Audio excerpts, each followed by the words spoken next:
mystérieuse parce que quelle est la situation? En fait, l'origine, vous savez, il y a un grand sinistre bancaire en France avec deux grands établissements. D'un côté, les banques populaires, on voit l'un des sièges ici derrière nous, et puis de l'autre côté, les caisses d'épargne qui sont en face de moi, à moins de 200 mètres. Perte colossale en 2008, considérable. Et non seulement elles, mais leur filiale commune, Natixis, une banque d'investissement dont le siège est juste de l'autre côté de la Seine.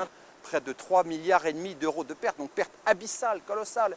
Et le chef de l'État, du coup, se dit, il faut rassembler les deux banques, Banque Populaire et Caisse d'Épargne, les marier, et pour diriger le nouvel ensemble fusionné, donc Banque Populaire, Caisse d'Épargne, Nicolas Sarkozy choisit le secrétaire général adjoint à l'Élysée, François Pérolle, un homme de confiance. Et écoutez bien quel est l'argument qui justifie ce choix.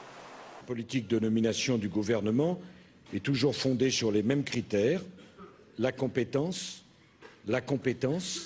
et encore la compétence. Formidable argument que celui de la compétence, tout le monde a envie de se taire. Sauf que ce n'est pas le bon argument. Pour quelle raison? Il y a d'autres banques où le chef de l'État a nommé certains de ses proches et ça n'a pas fait polémique. Regardez par exemple une autre grosse, très grande banque dans la crise, Dexia. Le chef de l'État a envoyé Pierre Mariani, son ancien directeur de cabinet au budget, à l'époque où il était ici, en 1993. Pas une seule polémique, personne n'a discuté de cela. Or, pourquoi est-ce qu'on a parlé de l'affaire Pérolle? Ce n'est pas une question de compétence, c'est une question de respect des règles de l'état de droit. Parce qu'il faut savoir qu'en 1993, en début d'année, à l'époque, le ministre des Finances, ici, à Bercy, c'est un socialiste, Michel Sapin, et il fait voter une loi anti-corruption. Le mot a un sens très fort. Et dans l'une des dispositions, il est prévu ce qui est de bon sens, c'est qu'un haut fonctionnaire qui a eu l'autorité publique sur une entreprise privée, qui a pris des décisions ou qui a émis des avis concernant cette entreprise, et bien ensuite, il ne peut pas passer dans cette entreprise privée, surtout si la commission de déontologie ne l'accepte pas.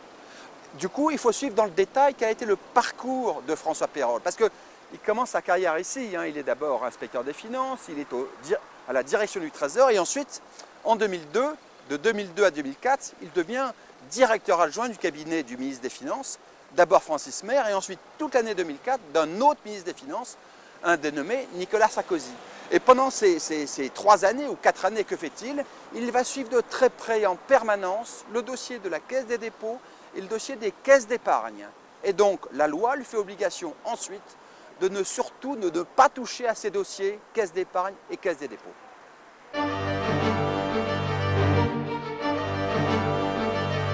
François Pérolle veut rejoindre le privé. Et donc, il demande à la commission de déontologie son autorisation pour passer dans une banque d'affaires. La banque Rothschild, banque éminemment puissante et très discrète, qui est derrière moi. Et donc, le 22 décembre 2004, la commission de déontologie se réunit, statue, et dit d'accord, vous pouvez passer au sein de la banque Rothschild, devenir associé gérant, mais à une condition très explicite. Surtout, vous ne travaillez pas sur les dossiers sur lesquels vous avez eu à travailler dans les années antérieures. Et donc la prescription, c'est la loi qui le dit, vaut pendant 3 ans, 2005, 2006, 2007. Or, que va faire François Pérolle en 2006? Il a, quand il arrive au sein de la banque Rothschild, un grand dossier. C'est la création de cette fameuse banque d'investissement, Natixis, filiale commune des banques populaires et des caisses d'épargne. Il est, lui, le conseil des banques populaires. Et donc, près de la moitié de l'année, il va travailler pour les banques populaires, donc faire ce que la commission de déontologie lui a interdit de faire, et il va être très fortement rémunéré pour ce travail. Et donc du coup, on comprend la polémique, c'est illégal. L'affaire Pérolle, cette nomination très discutée du secrétaire général adjoint de l'Élysée à la tête des banques populaires caisses d'épargne, hors la loi, vous avez dit sur France Info il y a 2 jours, vous n'avez pas changé d'avis? Illégal, il faut employer les mots exacts. J'ai dit illégal parce que la loi interdit une nomination de cet ordre. Dans cette période, nous n'avons pas besoin de méfiance et de soupçon, nous avons besoin de rétablir une confiance. Et le comportement du pouvoir a pour conséquence d'installer le soupçon à la tête du 2e établissement bancaire national.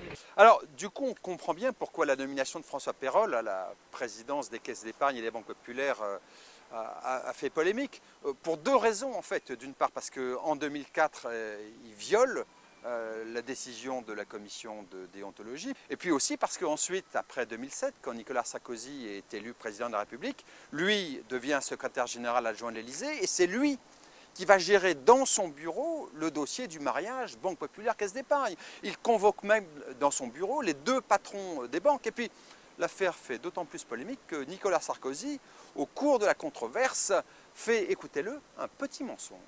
La commission de déontologie a eu l'occasion de donner son point de vue et il sera rendu public.